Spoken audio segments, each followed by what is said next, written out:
Thanks, Mateo. Good afternoon. Matthew. The smile said, Siya, if I could start with you, please, and just a word on your own personal preparation for this test match, physically and mentally. We know, you've had your share of challenges. How has it been in the build-up week to this test match? Yeah, it's been good. Obviously, it was tough having tested positive for COVID, and obviously I had to follow the protocols. I had to isolate and everything. But obviously, I stayed in tune with what the team was happening. I was in every meeting online and following what the team is doing and looking at all the prep for the week. And obviously, I had to come back and do all the tests, and I was successful in that. And when I came into training, I felt good. I felt really good. I was fortunate enough not to have any symptoms. So, it felt like I hadn't been away from the team for a while. Siya, it's the third time in the professional era that the British and Irish Lions are playing a World Cup winning Springbok team. I know especially the Springboks of 2009, who won the World Cup in 2007, they saw playing this series as a massive added incentive to their careers as a whole. Do you get the sense from this group that it's another step up? And also, what does it mean to you personally to be leading your country against the Lions? No, it's 100%. We on the same mind as the guys in 2007. I was speaking to John Smith last night. He was saying how excited he is, even though he's not playing. And for us as players, I know we've had our challenges. Guys had long injuries. They had to work hard to come back here. And that's all we've been speaking about. Some of us will never get this opportunity again. It's rare, a guy like France and Mornay who have it for the second time, but we know most of us here will never get this opportunity again. So we're giving it all we can, and guys that are not playing as well, they're putting in input because they want us to be successful, and that we want to win this thing. So that's the mindset for us. We'll give it everything we can to make sure that we get the result that we want. Yeah, just a last question for you before I ask one of Stocker. Just on the back row selection, obviously Kwagga and Dwayne, very different types of number 8 in some respects. And you and Peter Steff forming 2/3 of the World Cup final at back row. Is there any sort of change in role in terms of the balance of the loose trio? No, there's actually no change in role at all. Kwagga has played here before, but it is tough for us not to have Dwayne. He's always been a big part of our success, and he is completely different player to Kwagga. So Kwagga is gonna play the game that he knows and the game that the team wants him to play. So I'm looking forward to see what he's gonna do. But at the end of the day, the three of us have to work together, myself, him, and Peter. And I think that will help a lot. There's not a lot of change. It's not like he's a new guy in the system. He's always been there. He knows exactly what to do, and he knows our strengths and weaknesses. So I'm looking forward to see what he can do. It's an opportunity for him. And we'll definitely miss Dwayne, and we hope he's recovering well. And hopefully he'll be back soon. Thank you, Siya. Stocker, just from a coaching perspective, you've also had your challenges in connectivity and being together. Have you felt, as a management team, the lift in intensity amongst your playing group when you were all able to get together this week on Monday? The magnitude of the occasion, what has it done to the energy within this group? Yeah, Matthew, I think we all understand. I think we have made peace with that, with the fact that we are living in a very, very challenging times, where we know very well that the team that's going to adapt the best, will have a better chance to win the series, So the same challenges that we were facing as a Springbok team, I think the other teams out there also facing the same challenges. So that is something that we were up for it. We knew that it's going to be a challenge. But once again, after we had all our players back into the squad, getting guys like Siya Franz Malherbe, Bongi, and those gentlemen, Hande Pollard, when they join the squad, you can just feel the vibe. You can just feel the energy. It's just totally on another level because of these are the guys that knows what it takes. They've been there, some of them. I know some of them haven't played against British and Irish Lions, but these guys are professional enough to understand when to switch on. So that is something that I've the past probably 5 days that we've enjoyed as coaches because of, if you look at a guy like Siya and having guys like Bongi around, Andre Pollard, those guys they've got proper head over their shoulders. They are really experienced, and they know how to put a team together. So we've been in a good position this week, and we are actually once again excited, Matthew, to hit the 4 lines tomorrow, and hopefully everything will go according to our plan. And given the disruptions and the challenges that you've had, how important for you to be able to select the back line, including the return of Makazole, Mapimpi on the one wing, Yeah. start in the Rugby World Cup final? There has to be that level of familiarity there, which will be crucial. Yeah, the nice thing about Makazole, he doesn't get unfit. He comes from the rural areas. So that gentleman has been working for the rest of his life. So naturally, he's a fit player.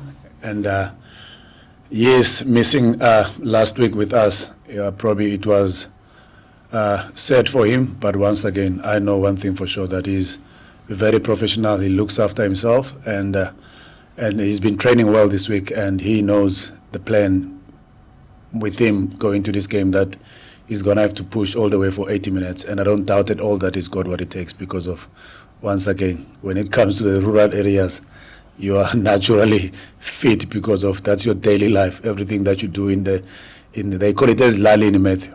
So in the rural areas, normally they walk. So I'm not worried at all about Makazole's conditioning and fitness. I know one thing for sure, he's going to be up for the challenge tomorrow. Thank you both. Thank you, Ray. Thank you, Matthew. And we move on, and we say afternoon to Friday Sunday. Thanks, Ryan. Kuhle tata. Right, put a code. Nelkwala le COVID libuyile. Bani. There's been quite a lot of talk in the pre-match week from both coaching staffs about how, on different kinds of topics, particularly the one where the tour being moved to the Western Cape gives the Lions a bit of an advantage because they don't have to contend with altitude. Do you guys agree with that? And how much of an advantage is that for the British and Irish Lions not having to contend with any altitude in the series? You can go for it. No, I think with obviously, like Coach said earlier, we are living in a time of uncertainty at the moment, and we have to adapt in everything that's happening. We would have loved to play as everything was scheduled, but it is what it is right now. But I don't think it gives anyone advantage because we're all training in the same place, and it's all gonna be on Saturday. I think the advantage comes is whose plan is working the most. We've made plans for this, and our plans haven't changed at all. It doesn't matter what we're playing in the world. It is what it is. This is our game plan, and that's what we're gonna do. And we're gonna make sure that we put it on the field and make sure that it works against their game plan. So that's all who's gonna win, and it's all about who's obviously fit and who's gonna be able to remain and do that for 80 minutes. That's where the advantage will come. Who is able to adapt and enforce their game plan for 80 minutes on the field. Thank you very much. And the next question will come from Andrew McKenna.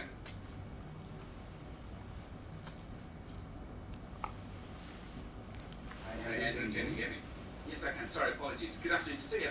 In the lead up to the World Cup final, there was a lot of talk about getting a win for the people back in South Africa to raise spirits. Are you having the same kind of conversations this week with all the problems in South Africa at the moment with the unrest and COVID as well? Yeah, obviously our first and foremost thing is to make sure we prepared before we can even say that. So our main focus has been making sure that everything that we're doing is on par. We're working hard, our fitness levels are there, our plan is there, and obviously with the time like this, I don't know, it always happens that when we have big tournament or a big series like this, that unfortunately something is not going well in our country. And obviously we are South Africans before we are Springbok rugby players, and what affects our people affects us as players, and we gonna do everything we can to make sure we focus on the job that we have to do, and make sure that as Coach Rassi said in the World Cup, what we do, we're in a place of privilege. We're doing what we love each and every single day, and that we are able to put a smile on someone's face, or we are able to, for a moment in time, let everybody else just forget or put their problems aside and focus on what we're doing. And when we win, they feel like they win too. And no matter how difficult the situation is, that we are always able to pull together, because we've got families, we've got friends, we've got people who are out there who will suffer during this time, and we want to make sure that while we still have the privilege to be able to do what we love, that we give it our ultimate best.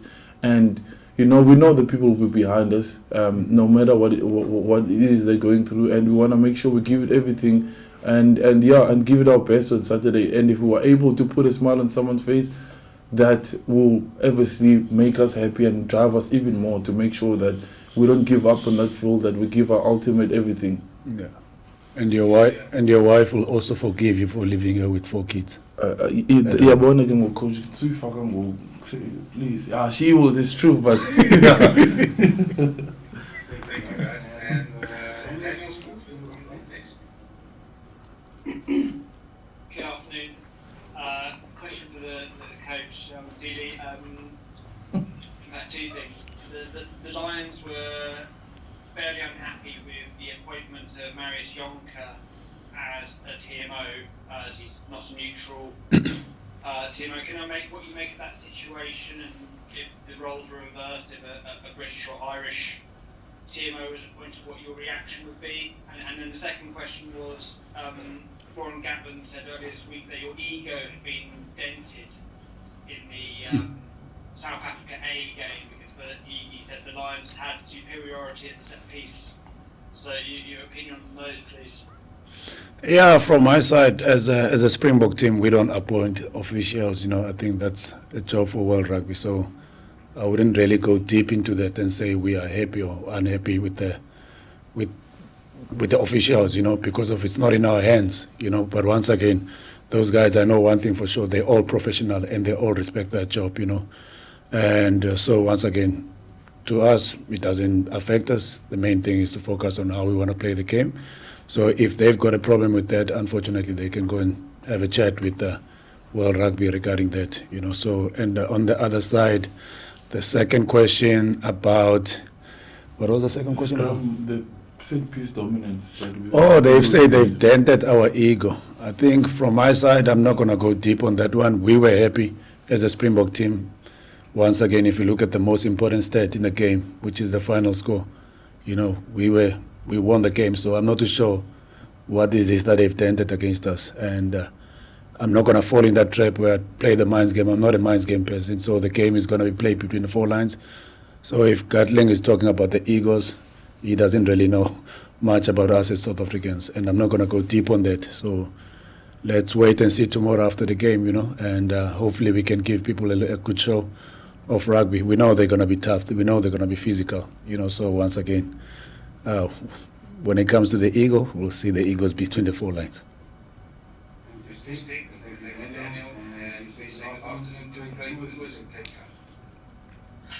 Thanks, Ray.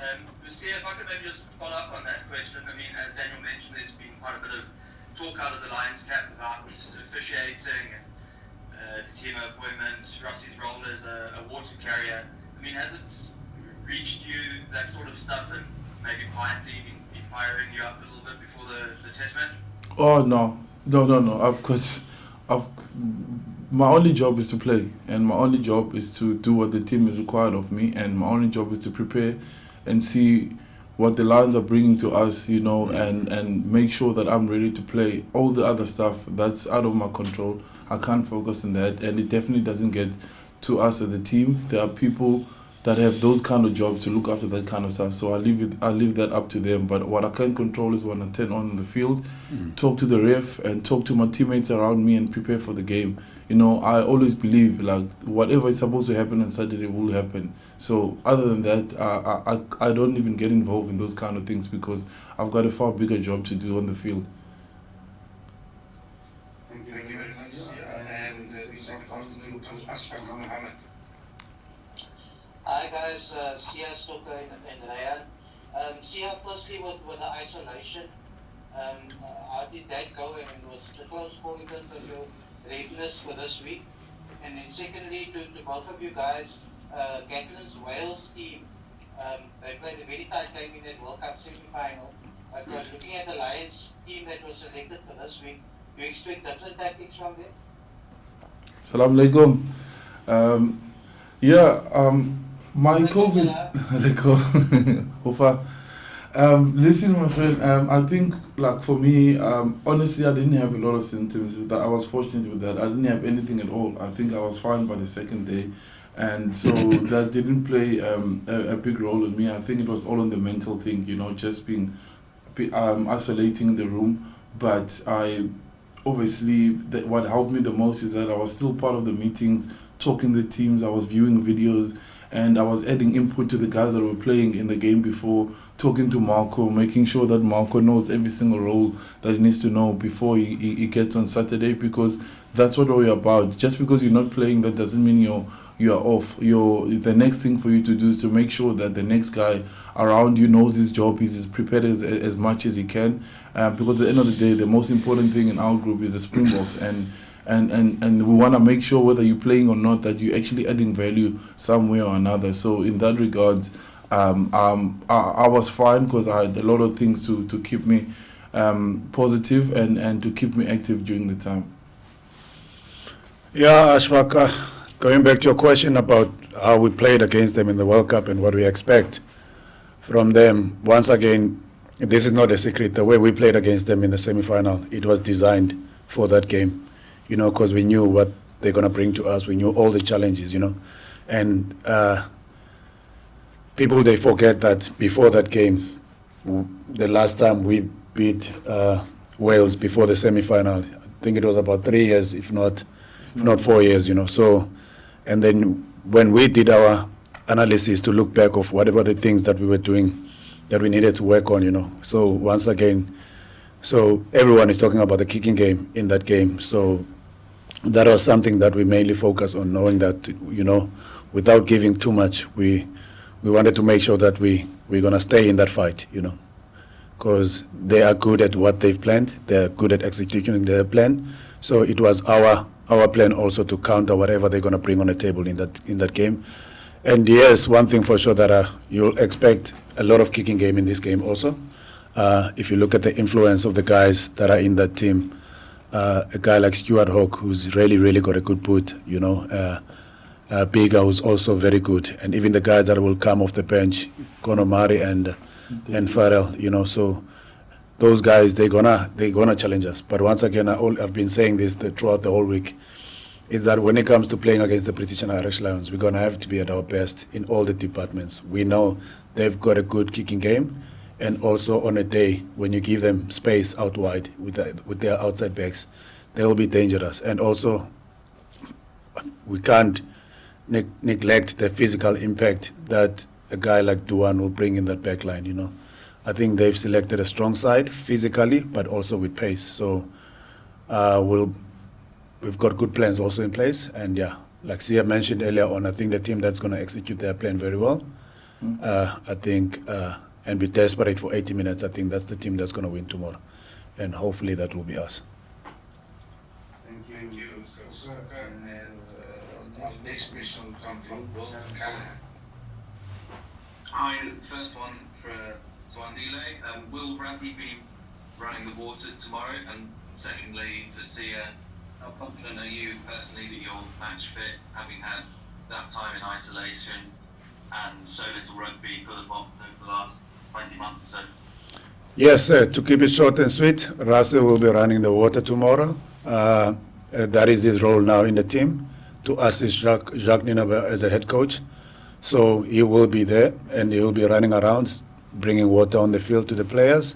And we as a Springbok Rugby, we are happy with that. Yeah, I feel good. I've prepared in the training sessions, and and felt like I hadn't missed training for a couple of days. So I do feel good, but obviously I do know that if it gets to a place where I'm tired and I can't go anymore, I know my coach is right here. They know me. They know the signs when I'm tired. They will definitely take me off the field, whether that's early in the first half or in the second half. It doesn't matter. That's just the code, and that's what we live by. That's our motto in our team. If you've given up, you've given everything you can, and you just can't anymore, it's someone else that's sitting on the bench can definitely do the same work as you do. And our coaches are very good at noticing that and making those subs in the right time. So yeah, I'm full confident to go as hard as I can and not hold back anything, not save myself, because I know what's waiting in the bench is just gonna turn it up even more. Yes, yeah. And we welcome Heinz Schenk. Good afternoon, Heinz. Thanks, Rayon. Siya, just actually on that, you mentioned going at full tilt, because you obviously have the backup of a bench and that type of thing. I was just wondering, with regards to this whole debate of the Springboks here not having a lot of game time under their belts going into this series. There's been a lot of talk that Argentina gave all teams that are underprepared a bit of inspiration last year in that rugby championship, but what they've also mentioned is that obviously they burnt out almost a bit. They didn't win a game again after the rugby championships and stuff. So I was just wondering, there hasn't been any talk, of you guys just like doing this in a measured way. You guys are going to go out full out and not worry about, the consequences that might, come in the later tests and that type of thing. And I suppose also at least most of your squad has played, rugby, not like the Argentinians that came in cold, from the start. Yeah, no, 100%. I think you answered it there.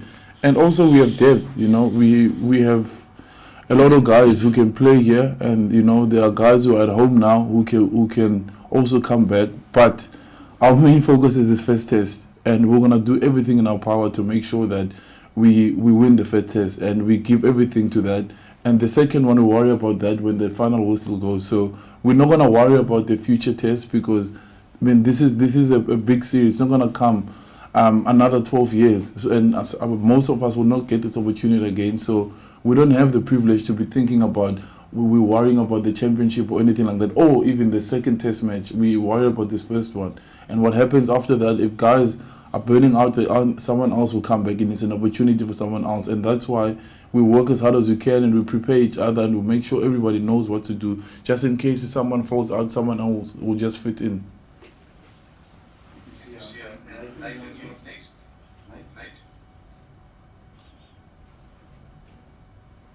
Thanks very much. Thanks, Ray. I've got two questions. One for Purastika, obviously in this course, and then one for Siya in English. Siya, Reynard Alston spoke about roles during the week, and he said he'd probably go on as a 6 or 7. On the other side, the Lions have named 2 open side flankers in their 23, which would give clear signals of a tough breakdown batter from both sides. Dwayne did a good job complimenting you in this department. Now my question is to you, Siya. All coaches spoke about roles. What would your role be for this game? It hasn't changed. My role has always been the same. Make sure I look after our breakdown, and we've got natural fetchers in our team. We have guys that can put their hands in the breakdown, and when the opportunity presents itself, I put my hand in too. But yeah, we have guys in the team that can actually go in the breakdown. Some of them are not the loose forwards. They play in other positions. But my most important thing is to make sure I tackle, secure our own breakdown, and put pressure on their breakdown too. So, and PT the same. He's a hard guy who will get us forward momentum. He'll make the big tackles, and he's a workhorse. We've got Sos who can go all day long too. So we all have our roles, and nothing has changed for me. Same role as I played in the World Cup or against Georgia. I've got exactly the same role. I mean, Kwacha, he he's very good at the breakdown too. So I'm not gonna chase just to try and compete against the opposite number across me to try and get as many skills as I can. We've got a system. Stick to the system. If opportunity presents itself, I'll get in there. But for me, I have to look after our own ball.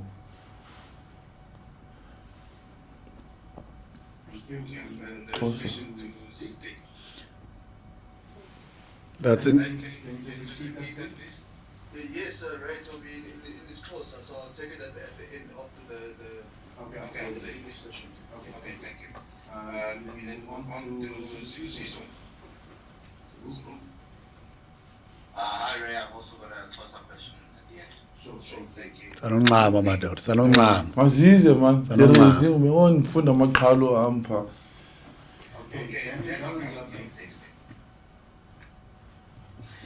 Yeah, how's it, guys? I read in the build-up that Duhan Kunamoba is going to ignore any potential chirps that come his way from the Springboks. There seems to be a lot of chat about potential Springbok chats. I mean, is that founded in anything? I mean, you guys kind of going about your business. It seems like there's an attempt to kind of turn the heat up when there isn't. I mean, just what's your mood around the mind games leading up to this game? You clearly haven't had anything from our side, and we've never been that kind of team, and we'll never be that kind of team. We go on about our business. We focus on the game. We don't gonna focus on one player, you know. So that definitely doesn't come from our side. So I don't know anything about that because we haven't came out and said this is what we're gonna do. We're gonna be chirping. No, we don't do that. We save our energy for the work that we need to do. And you know very well we are good people as South Africans. If it wasn't for the pandemic, we would have surely invited Duhan for a braai vleis. So our last question is in his name goes to Ken Boland. Afternoon, Ronald. Thanks very much. Afternoon, Siya and Mzondile.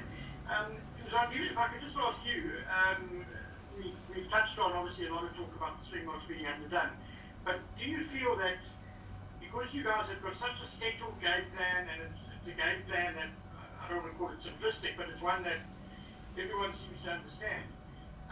Do you think that's a bit of that kind of negates all this underdone talk a bit? I think from my side, first things first, as a coaching staff, I think we are in a good position because of, if you look at the squad that we've got here, probably about 13 players that will be playing this game started the World Cup final. So it's only Kwaha who was also part of the World Cup squad. And then Oxenche in that match 15 that is starting, Oxenche is the only player who was not with us in the World Cup. So once again, if you're saying we are underdone, we had about more than 3 years with these guys, you know, and there's something that people must make peace with it is that, listen, as a South African team, do you understand? There are certain things that we can't run away from them, you know, they are our strengths. So we can't just go and comment about, for example, All Blacks and say they know they need to change their style of play where they mustn't pass the rugby ball too much. That is who they are, that's how they were raised at a young age. So same goes with us. When it comes to the physical side of the game, it is in our DNA, you know, and when it comes to the set pieces, we do take pride in what we do when it comes to that. When there's opportunities for us to play fancy, good running rugby, we need to earn it first. You know, we need to make sure that we get momentum in the game. So once again, we're not going to comment much about what people are saying about our style of play. And once again, I'm going to say this. If it means it's going to win us the World Cup, we will carry on playing that way. If it means we're going to win the series because of the way we are playing, that is the most important thing to us. After 10 years to 20 years, people will forget how we play the game. Some, they will even forget the final score, but they will remember that the Springboks won the World Cup in 2019. So unfortunately, I'm not going to go deep on our style of play. We are very proud to be South Africans, and we enjoy the way we're playing rugby. Thank you very much.